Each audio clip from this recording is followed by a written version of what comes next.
나의 나 된 것은 하나님의 은혜요 십자가의 사랑입니다. 믿으십니까?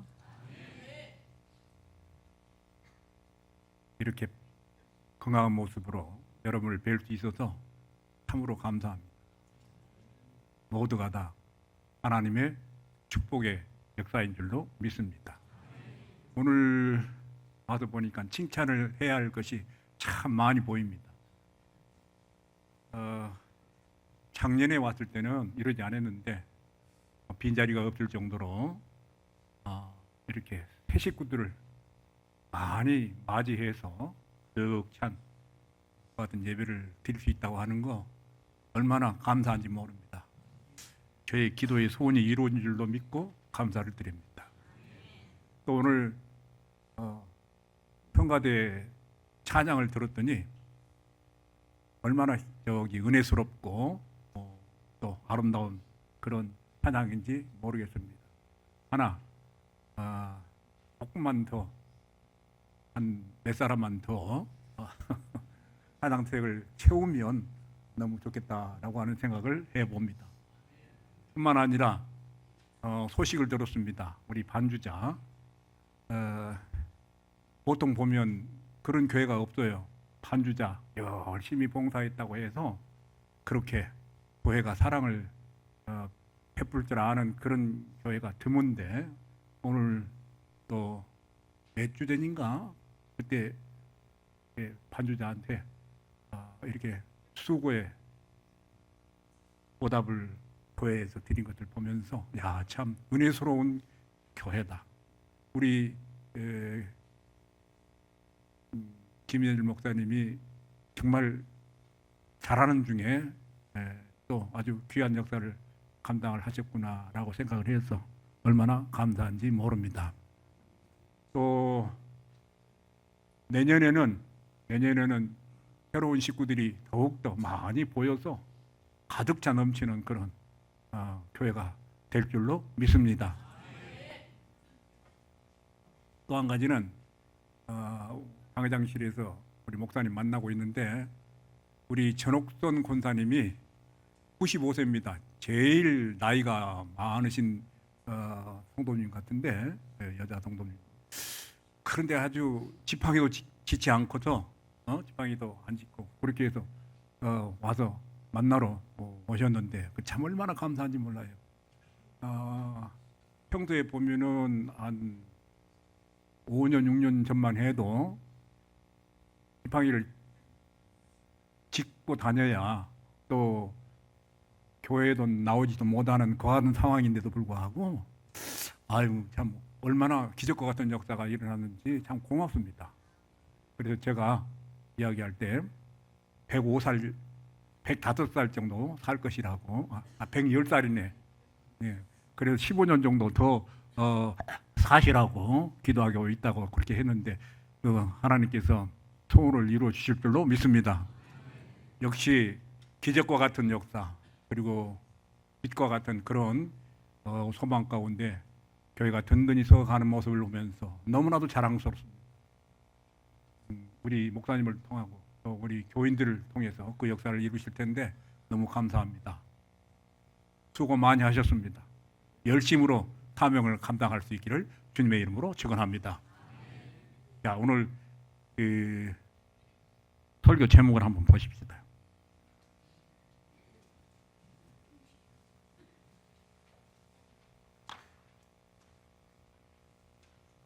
자, 창립주일 날인데 문화의 비유라고 하는 그 제목입니다. 문화의 비유. 비유란 파라보레라고 하는 헬라어를 쓰는데 곁으로 던진다, 나란히 던진다라고 하는 뜻이 있습니다. 한 물건을 다른 물건 곁에 두고 비교함으로써 그 물건을 정확하게 아는 방법입니다. 하나의 신학적 또는 영적 진리를 설명하기 위해서 지상적인 상황을 빌려서 예증한 교육 방편이라고 할 수 있지요. 마태복음 13장을 뭐라고 하죠? 너무 쉽습니까? 마태복음 13장을 뭐라고 그럽니까? 천국 비유장이라 그럽니다. 예수님께서 천국을 가르치기 위해서 제자들에게 씨 뿌린 자 중 7가지 비유를 들어서 설명을 하십니다. 그래서 마태복음 13장 35절에 보면 예수님께서 입을 열어 비유를 말하고 창세부터 감추인 것들을 드러내리라 함을 이루려 하셨다라고 선언하고 계십니다. 본문 말씀도 주님의 비유의 말씀입니다. 문화의 비유. 따라 하십시다. 문화의 비유. 잊혀지지 말라고 이렇게 강조를 하고 있습니다. 문화의 비유. 이 비유의 말씀을 주신 2가지 동기가 있습니다. 먼저 자신의 십자가의 죽으심을 제자들에게 알리기 위해서입니다.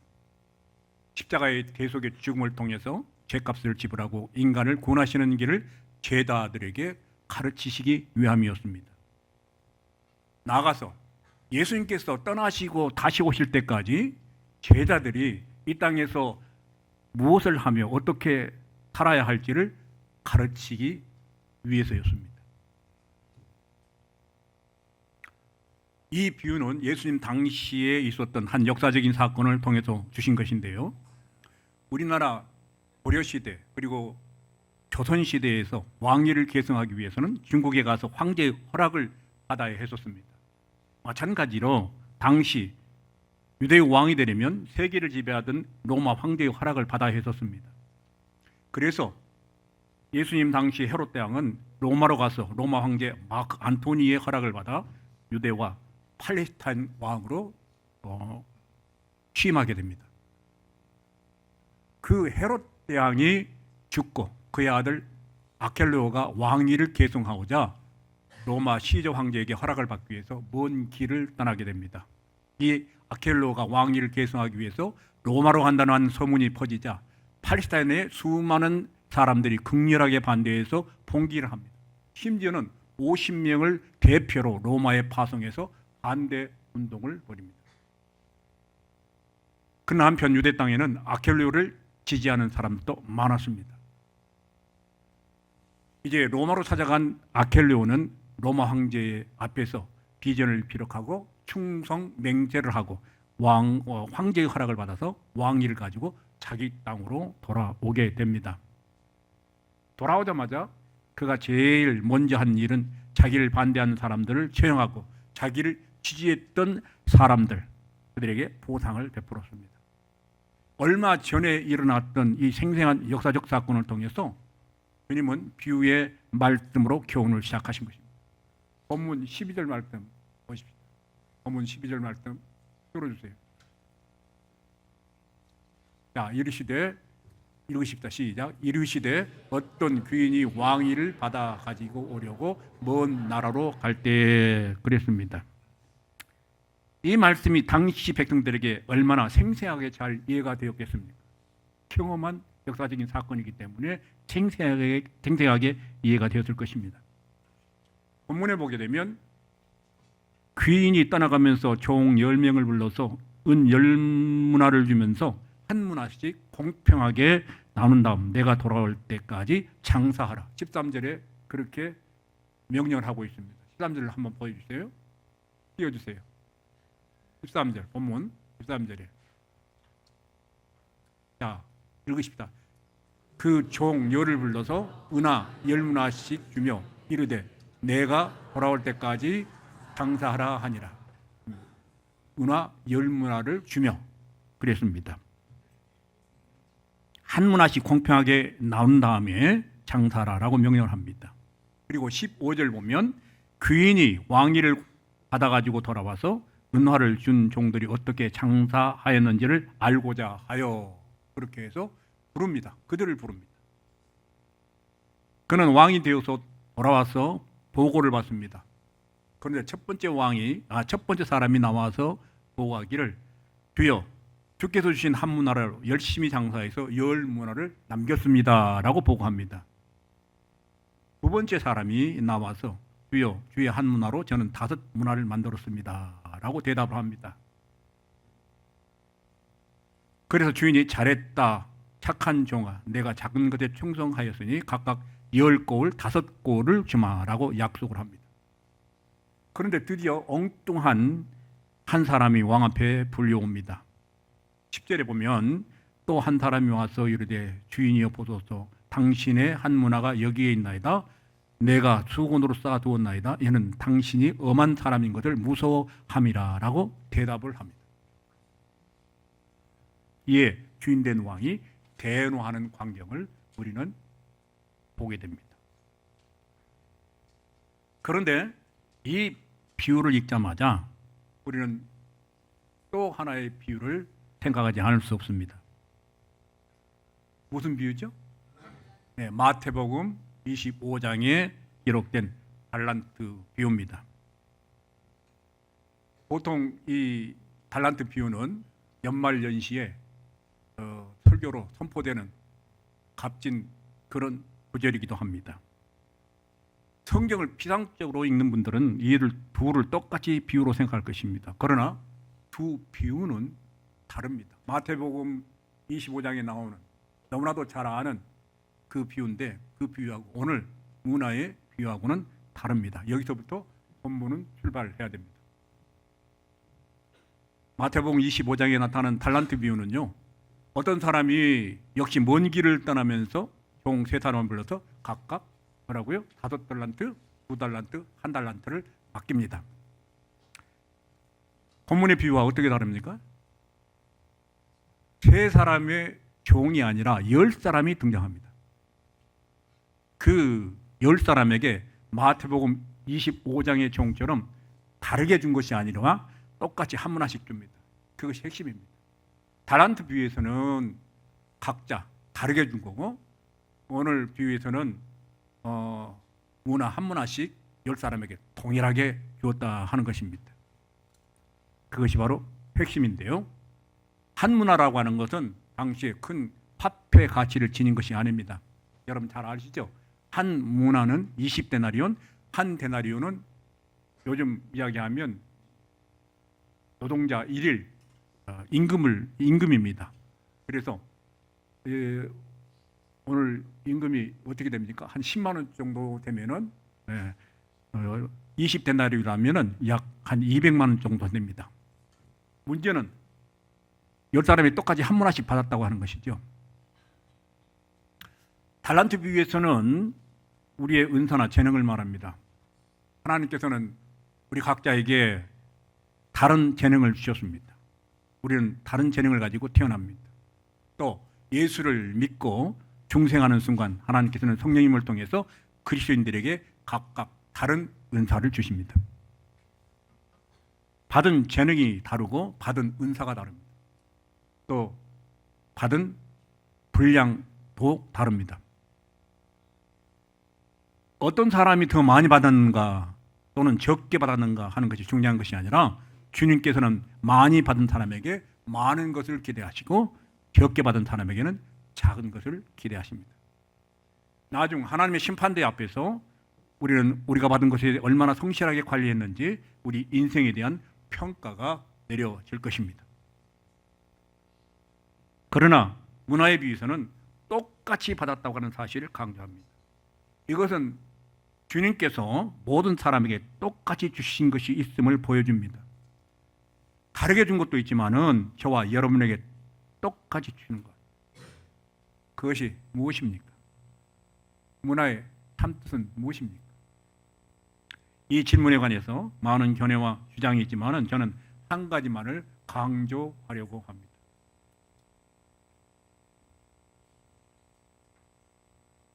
마태복음 28장 19절에서 20절 말씀 띄워주십시오.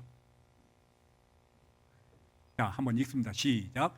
그러므로 너희는 가서 모든 민족을 제자로 삼아 아버지와 아들과 성령의 이름으로 세례를 베풀고 내가 너희에게 분부한 모든 것을 가르쳐 지키게 하라. 볼지어다 내가 세상 끝날까지 너희와 항상 함께 있으리라 하시니라. 아멘. 이 말씀은 예수님께서 세상을 떠나기 직전에 제자들에게 주신 명령이며 사명입니다. 우리는 그래서 위대한 명령이라고 그러죠. 그레이트 커미션이라고 합니다. 이 명령은 누구를 향한 것입니까? 목사를 향한 것입니까? 장로, 권사 또는 집사들을 위한 명령입니까? 복음을 전하라고 하는, 전도하라고 하는 이 명령은 모든 그리스도인들에게 하신 명령입니다. 모든 시대의 모든 하나님의 사람들에게 주시는 지상 명령입니다. 모든 시대의 그리스도인들에게 반드시 지켜야 할 명령이라 하는 것입니다. 지켜도 그만, 안 지켜도 그만이 아니라 모든 그리스도인이, 저와 여러분이 반드시 지켜야 할 지상 명령입니다. 본문에서 나타나는 주인은 길을 떠나면서 그들에게 말하죠. 내가 돌아올 때까지 장사하라. 이것은 모든 그리스도인들에게 주님께서 명하시는 부탁입니다. 저와 여러분에게, 온 세대 그리스도인들에게, 어린아이로부터 노년에 이르기까지 그리스도인들에게 주신 말씀이며 또한 명령입니다. 그렇다면 묻습니다. 이 명령 앞에 여러분은 얼마나 성실한 자세로 삶을 살아가고 있습니까? 얼마나 장사하셨습니까? 복음은 나 혼자 간직하도록 되어 있는 것 아닙니다. 복음은 복음의 성격상 재생산을 요구합니다. 이 복음이 더 많은 사람들에게 전파돼요.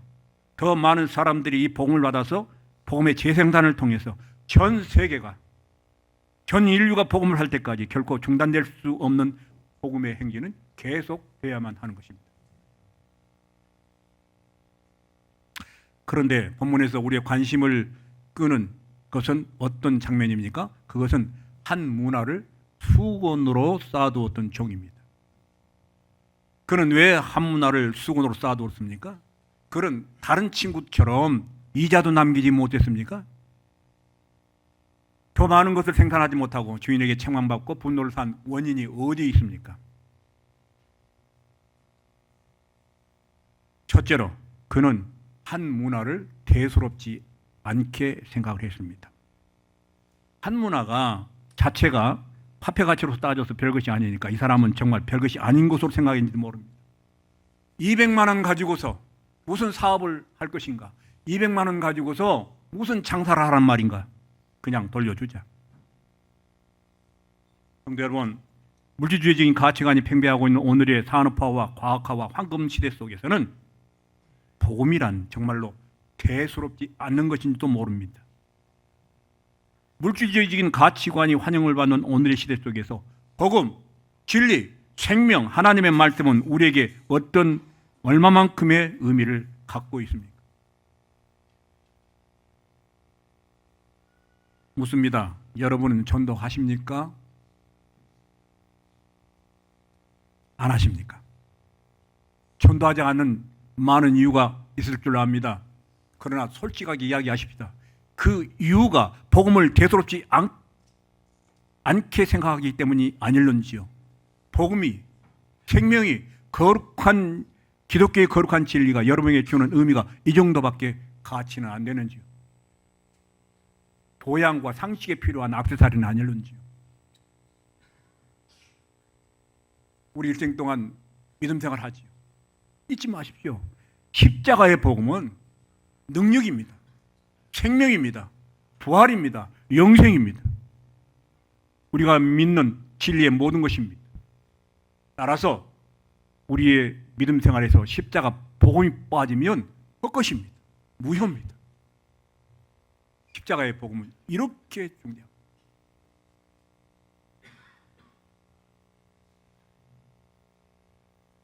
둘째로 모험이나 희생에 대한 두려움 때문에 그렇습니다. 내가 장사하려면 땀 흘려야 되겠지요.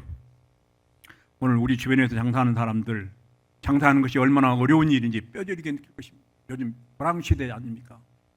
참 얼마나 어려운지 모를 것입니다. 그래도 자기 장사는 힘들고 고통스럽더라도 참고 견딥니다. 그러나 종업원이 주인처럼 장사하는 사람은 드뭅니다. 마찬가지로 이 종은 내가 이렇게 힘들게 땀 흘려 일할 필요가 있겠는가? 그냥 가지고 있다가 주인이 오면 그대로 드리면 되지 라고 생각을 했습니다. 주인을 위한 모험과 희생과 고난받기를 싫어하고 두려워했다 하는 이야기입니다.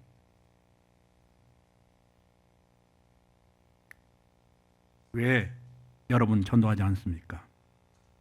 혹시 내가 어떤 사람에게 예수 믿으라 했다가는 저 친구도 예수쟁이 다 됐구만 소리가 듣기 싫어서가 아닙니까? 아니면 사람을 붙잡고 예수 그리스도의 복음을 전하는 그 희생과 땀 흘림과 눈물이 나 같은 핍박과 조롱과 고난이 두려워서 아닐런지. 어떤 부자 청년 관원이 있었습니다. 그는요 영생을 얻기 위해서 어느 날 예수님께 나와서 묻습니다. 선생님이요, 어떻게 하면 영생을 얻을 수 있습니까? 이에 주님은 내가 가진 것을 다 팔아 가난한 사람에게 나눠주고 나를 따르라고 하십니다. 성경에 보면 그 청년 근심하며 돌아갔다라고 했습니다. 이 청년은요 회롭게, 다른 사람을 회롭게 한 사람 아닙니다. 살인한 사람도 아니고 사기친 사람도 아니고 가늠한 사람도 아닙니다. 이 사람을 욕하지는 마십시다. 그러나 그는 자기의 것을 희생하기를 원하지 않았습니다. 손해보고 불이익 보는 걸 두려워했습니다. 여러분은 어떻습니까? 교회에 나오는 것 관심이 있을 수 있습니다. 신앙을 갖는 것 관심이 있습니다. 혹은 혹시나 천국이 있을 수도 있으니까 한 주일에 한 번쯤은 교회에 나와야지요. 그러나 그 이상 안 됩니다. 내 시간을 더 이상 빼앗길 수 없습니다. 철저하게 자기의 희생과 헌신을 거부하면서 주일 아침 1시간 교회에 나오는 것으로 때우려 하는 현대 교인들의 심리 속에서 이 청년의 비극은 보이지 않습니까? 이 청년의 비극은 보이지 않는지요? 1시간 때우는 것도 그렇게 못 견디는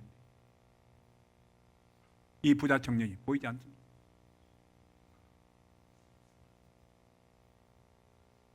세 번째로 주인에 대한 이해 부족 때문에 그렇습니다. 그이는요 주인을 잘 몰랐습니다. 한 문화를 잘못 관리해서 잃어버리면 주인이 야단하겠지라고 하는 생각이 들었습니다.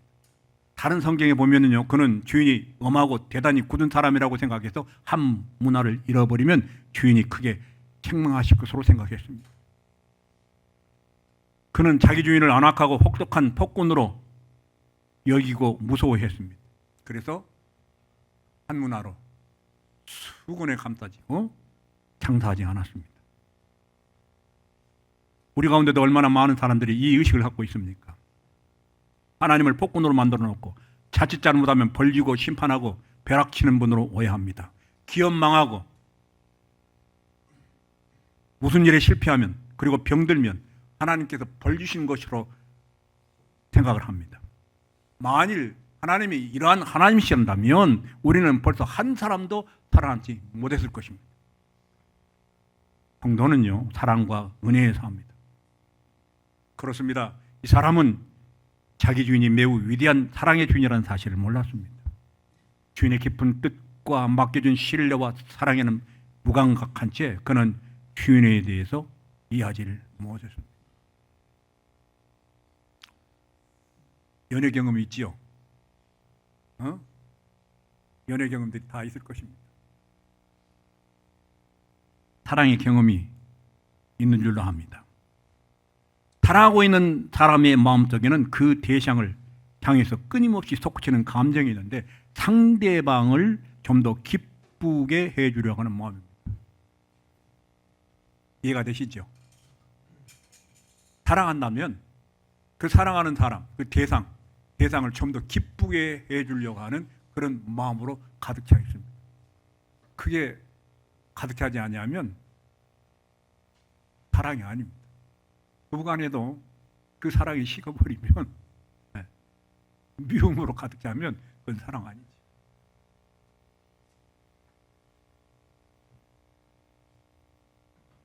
성경은 누누이 계속해서 그리스도인의 삶의 중요한 동기는 하나님을 기쁘시게 하는 것이라고 강조합니다.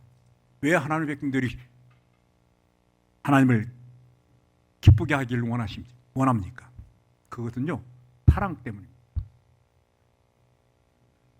주님을 사랑하기 때문에 있는 힘을 다해서 주님을 깊으시게 하기를 원합니다. 주님이 원하시는 일을 하고 싶어하는 것입니다.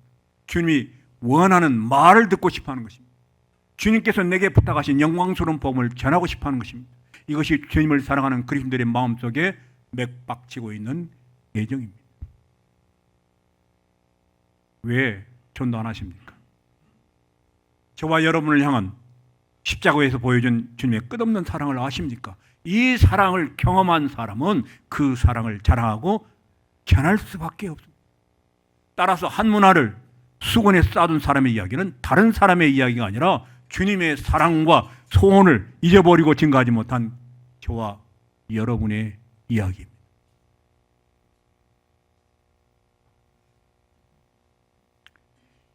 네 번째로 불신앙 때문이죠. 저는요,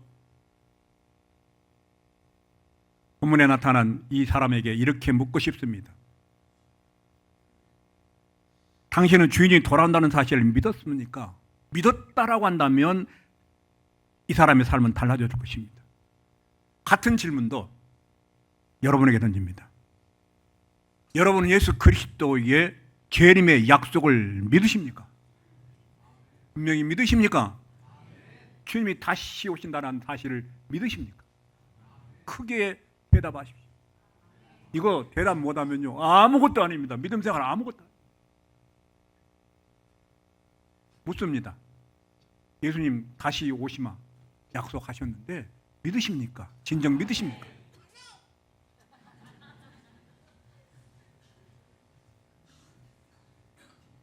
이 아이가 그 아이가 귀한 주님의 사람이 될 줄로 믿습니다. 주님이 오시는 그날, 도적같이 임할 그날에 주님 앞에서 우리의 삶을 결산해야 한다는 사실을 진정으로 믿는다면 오늘 이 순간을 우리는 어떻게 살아야 합니까? 계속 흘러가는 시간 속에서 마지막 최후의 순간을 바라보면서 내 삶을 어떻게 살아야 할지 결단하면서 오늘을 살고 계시는 거죠. 교회에 나오기 때문에 모두 하나님의 백성이지는 않습니다.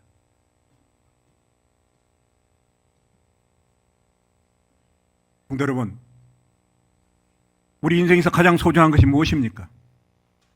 저와 여러분의 삶 가운데서 가장 우선순위로 두는 것이 무엇입니까? 나를 구원하시고 진리를 알게 하시고 영원한 삶을 알게 하시고 사랑을 알게 하신 하나님 앞에 서서 삶을 결단한다면 우리의 삶 속에 가장 중요한 무엇을 주님께 주님 앞에 바쳤다고 보고하겠습니까? 시간은 정말 얼마나 빨리 흘러가고 있습니까? 우리의 전 인생을 아침 6시부터 밤 12시까지 하루 시간에 비교할 수 있다면 지금 우리의 삶은 과연 몇 시쯤 되었을까요? 어떤 사람이요, 인생을 하루 시간대로 구분해 보았습니다. 15살, 중학교 3학년 정도 되겠지요. 그 자녀가 있다면 아침 9시 38분을 지나가고 있다는 것입니다. 20세라면 10시 51분, 25세란다면 12시 4분, 50세라면 30세라면 1시 17분, 45세라면 4시 56분, 50세라면 6시 8분, 55세라고 한다면 7시 22분, 60세가 되면은 저녁 8시 34분을 맞이하고 있다고 합니다. 65세란다면 9시 47분, 70세란다면 11시, 70세를 넘으셨다 한다면 12시에 가까이 와지고 있다고 합니다. 그런데 젊었다고 안심하지 마십시오. 저녁 자정 12시가 아직 멀었다고 생각하지 마십시오. 이 구분은 나이 구분일 뿐, 어린아이나 청년이나 장년이나 노년이나 인간 모두는 12시 앞에 서 있는 존재입니다. 위대한 전도자 빌리 그리엄 목사님, 고 빌레그람 목사님이 쓰였던 책이 있습니다. 전 세계에 큰 감동을 준 책입니다. 읽어보셨죠? 읽어보신 줄 압니다. 그 책은 12시 5분 전이라고 하는 책입니다. 12시는 자정을 의미합니다. 예수님의 재림 또는 역사적인 종말을 말합니다. 요즘 시대적인 상황을 보게 되면 예수님의 재림 직전 말세 지말을 살아가는 것 같습니다. 또한 인간은 누구나 남녀노소를 불문하고 12시 5분 전에 와 있습니다. 종말론적인 존재란, 종말론적인 존재. 하나님 부르시면 가야지. 어린이든지 청년이든지 장년이든지 노년이든지 하나님 부르시는 그 순간 갈 수밖에 없습니다. 그래서 종말론적인 존재, 12시 5분 전의 존재입니다. 성도 여러분, 나의 삶은 어디까지 와 있는가 계산해 보십시오. 그리고 내 생애의 마지막 12시 종이 울릴 때 주님 앞에 서는 날, 우리는 주님 앞에서 무엇을 결산할 수 있을런지.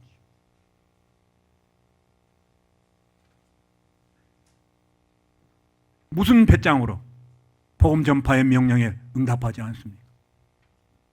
주님께서 왜 교회를 세우셨습니까? 성도들을 왜 부르셨습니까? 복음 전파를 위해서, 복음 선포를 위해서였습니다.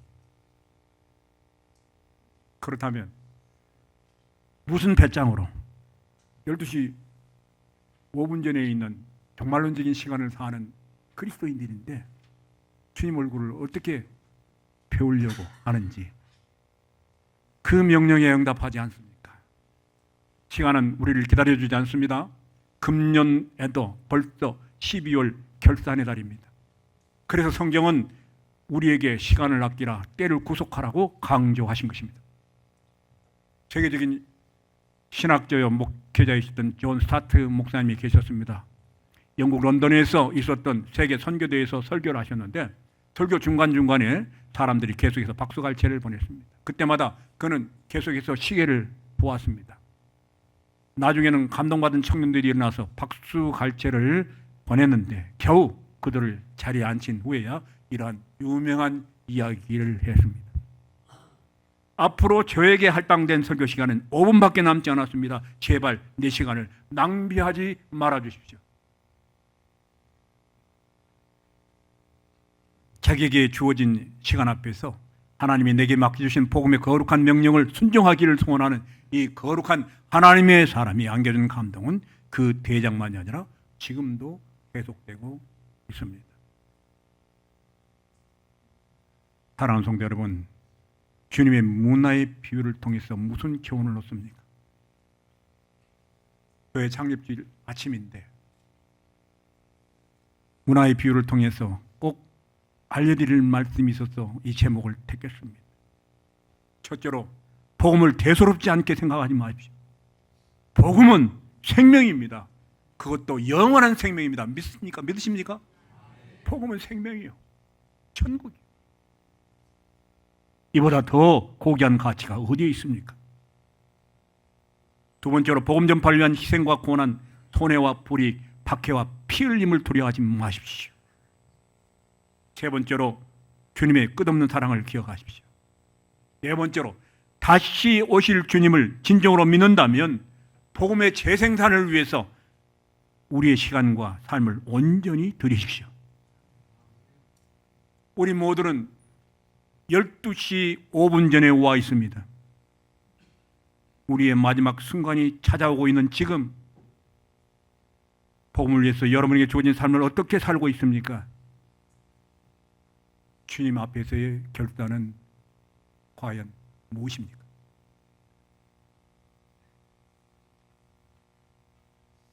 기도하십시다.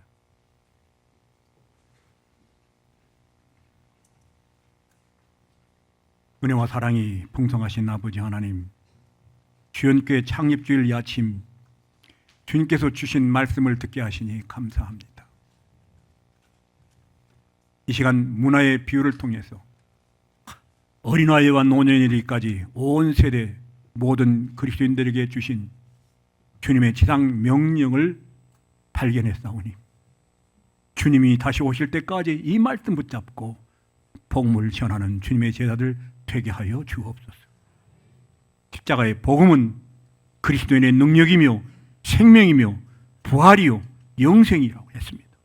삶의 이유요 삶의 의미입니다. 우리 믿음 생활의 전부인 것을 깨닫게 하여 주옵소서. 언제 어디서 무엇을 하든지 그리스도의 복음을 전함으로 온 나라 온 세상이 복음화될 때까지 복음의 행진이 계속되게 하여 주옵소서. 존귀하신 예수 그리스도의 이름으로 기도하옵나이다. 아멘.